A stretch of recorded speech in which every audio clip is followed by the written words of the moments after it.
Good morning, students. In the last class, we have completed the lac operon concept. In this session, I am going to teach HGP. The full name is Human Genome Project. The Human Genome Project. What is meant by Human Genome Project? Let us see.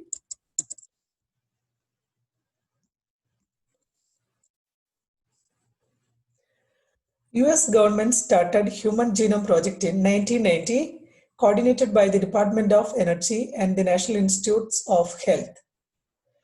Genome means the whole hereditary information of an organism that is encoded in the DNA is called genome.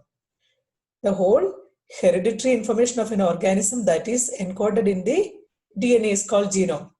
Human Genome Project, HGP, was called a MECA project. Why it is called MECA project? There are two reasons. First reason is human genome have approximately 3 into 10 raised to 9 base pairs. You know what is base pairs? The cost of sequencing required $3 per base pair. The total estimated cost of the project is $9 billion. So that is the reason it's called one of the MECA project. Second reason is the obtained sequences were to be stored in typed form in books. If each page of the book contained 1,000 letters, suppose one page, you know what is a one page of a book? It contained 1,000 letters. Each book contained 1,000 pages. One book it contained 1,000 pages. Then 3,300 such books need to store information from a single human cell. So like this, 3,300 books need to store information from a single human cell.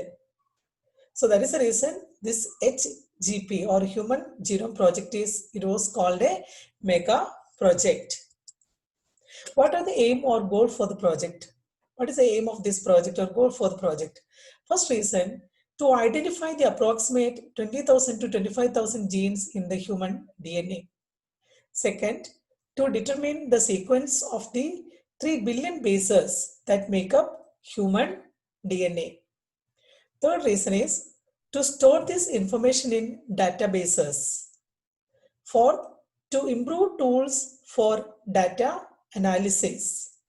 Fifth, to address the ethical, legal, and social issues that arise from genome research. So these are the main aims or goals of the project. Then, what are the methodologies they used? The methods involve two major approaches. First one is identifying all the genes that expressed as RNA.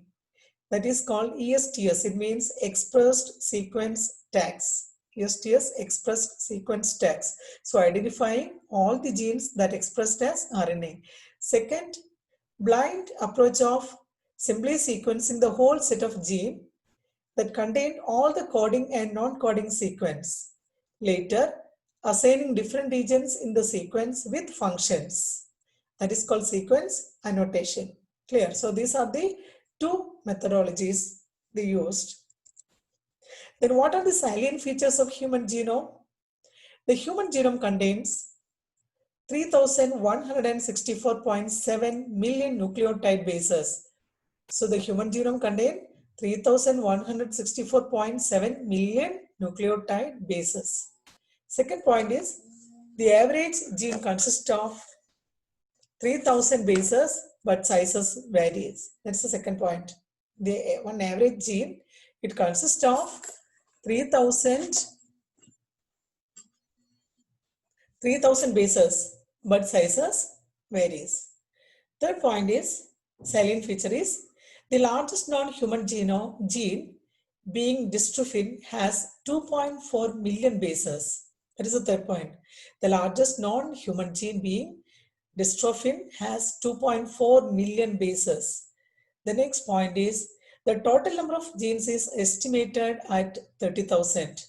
It is lower than previous estimates of 80,000 to 1,40,000 genes. Clear? The total number of genes is estimated at 30,000. It is lower than previous estimates of 80,000 to 1,40,000 genes. The next salient feature is almost all 99.9% nucleotide bases are exactly the same in all people. 99.9% nucleotide bases are exactly the same in all people. The next point, the functions are unknown for over 50% of discovered genes. If you are taking the 50% of discovered genes, their functions are unknown. Clear? So the functions are unknown for 50% of discovered genes. The last point is less than 2% of the genome codes for proteins. Less than 2% of the genome codes for proteins. So these are the salient features of human genome. The next point is repeated sequences make up very large portion of the human genome. So that is the next salient feature. Repeated sequences make up very large portion of human genome. Chromosome 1 has most genes, 2968, and the Y has the fewest, 231. So chromosome 1 has most genes, 2968, and the Y has very less, fewest, 231. Scientists have identified about 1.4 million locations were single base DNA differences. So scientists, what they have identified, about 1.4 million locations were single base DNA differences. So that is called SNPs, single nucleotide polymorphism, SNPS, or SNPs, full name is single nucleotide polymorphism. The last salient feature, this information helps to finding chromosomal locations for disease associated sequences and tracing human history. So then how it helps? This information helps to finding chromosomal locations for disease associated sequences and tracing human history. So these are the salient features of Human Genome Project. Clear? So the next topic it is DNA fingerprinting.